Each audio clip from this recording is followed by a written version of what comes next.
Hi, this is Ken Salvail from GrowerCoach.com. Today we're looking at the not a new way, but just a way that we typically drain trays that sit on patios. What happens with potted plants when you have your beautiful planters out on your decks is they often leak through and they'll cause a big stain on your deck or patio. So what we do is we'll just take a low-end tray. These are just some plastic trays. They're usually about $15 or so. And we'll color them, like this one's green, but we'll typically spray paint them to color them similar to your planter type, depending on the color of your planter. And then we install these little drains on the side.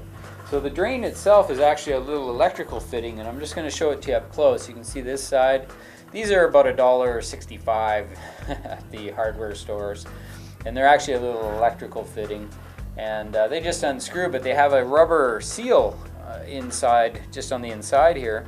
And once you install these, you drill a hole through the side of your tray and you just pop that in, and then you screw the little adapter on there, and it just seals that right against the tray, and it makes a nice little fitting there, and it's exactly the right size for poly tubing.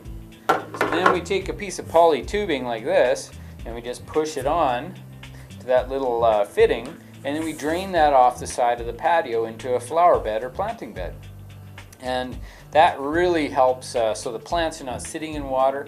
Anybody who has an automatic drip system for their planters, that thing is going to be running multiple times every day when it's hot out. Usually just small amounts, but you do get water building up in your tray.